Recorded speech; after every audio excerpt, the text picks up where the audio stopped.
Hey everyone, welcome to this episode of The Kitchen, coming to you live from my kitchen.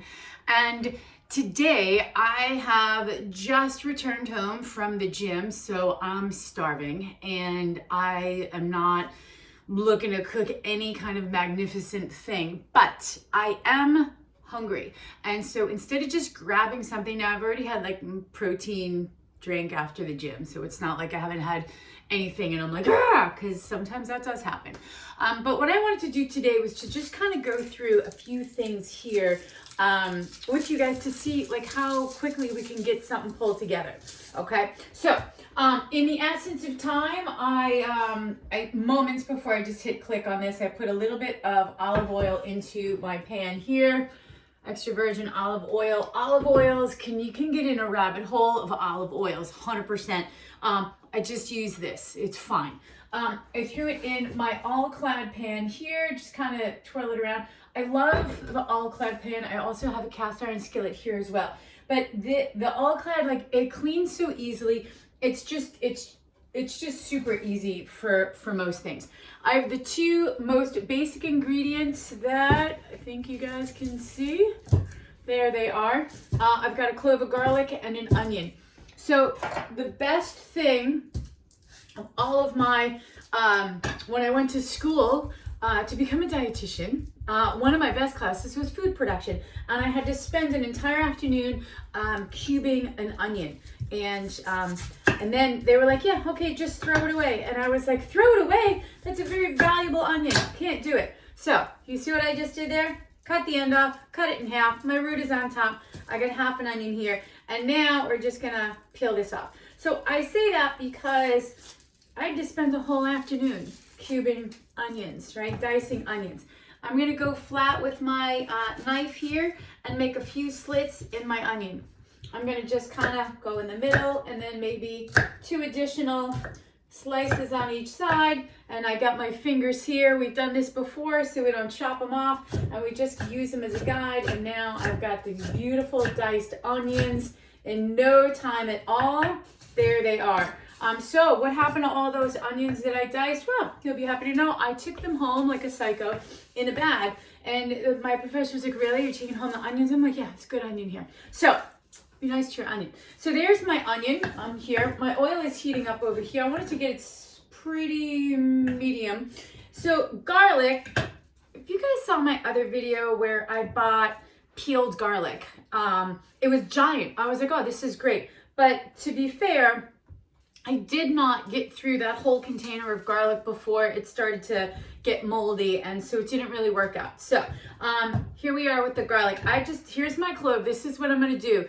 Again, it may not be right. It may not be whatever it is. This is how I'm getting it done because it's quick and it's fast. Just took the clove here. Knife is here.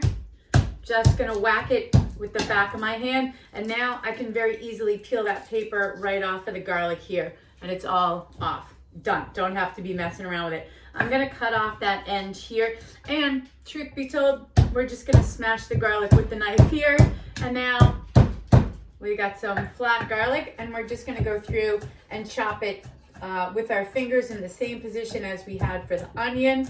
And so now we've got some diced garlic. Okay, so now I've got a diced onion and a diced, I'm not even like rushing this. I'm chatting in between. It really hasn't taken that much long. So I want to check my oil. Okay, probably also something you shouldn't do. There we go, it's hot. So I'm gonna turn that down a little bit, and I am going to throw in the garlic and the onion here. Okay, and got all of that in there. And I'm gonna grate my wood spoon, and I'm just gonna coat all of these things here. Now, I had the heat on high to get my oil hot. Now I'm gonna take it way down. I'm actually even gonna just take it off of the heat for a second because I don't wanna burn the onion and the garlic. I don't want it to char up on the sides. What I really want to do is just kind of slowly release the flavor there. So just take it off the heat for a hot second, okay? So here's the thing. I can now pretty much make anything taste good with that combination.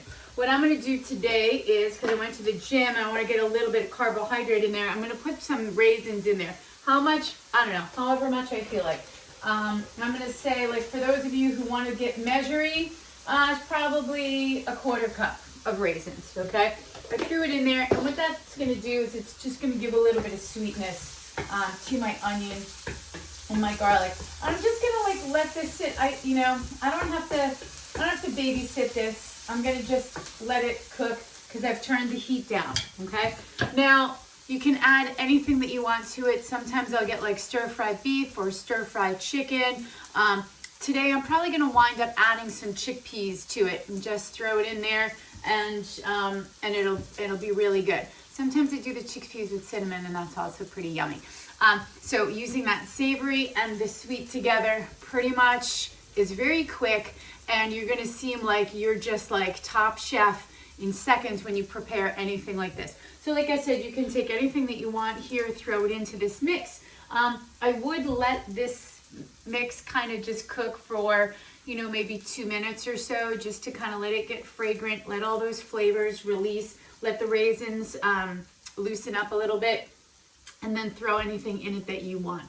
If you like stir-fried peppers, now would be a good time to get some stir-fried peppers, chop them up, and throw them in if you wanted to do that. If you want the chickpeas, now's the time to go get the can, open it up. If you do your soaked beans, that's a whole other video. Or your stir fry, whatever of your other proteins that you'd like to put in there. Additionally, what I also have done is like a Moroccan couscous dish, which uses this as a base, and we toss some couscous and hard-boiled egg and some saffron in there. So that can be a nice vegetarian dish, a little bit lower in protein, a little bit higher in the carbohydrate, but nonetheless, still delicious, fantastic, and it's ready in 5 minutes, right? It's ready in 5 minutes. How long have I been yammering on here? All right, fine, 7. Okay, but like I said, it went slow and we talked. So pretty much if I'd thrown my chickpeas in here while I was yapping away, they'd probably be almost cooked, and then we'd be ready to go with a nice savory dish. All right, thanks for joining me on this episode of The Kitchen, coming to you live from my kitchen. And again, get creative. Whatever you decide to put in here, let me know. I love to hear what people put in there. This is all ready for me. I'm gonna go grab my chickpeas and add this flavor in. It's gonna be so amazing. See you guys next week.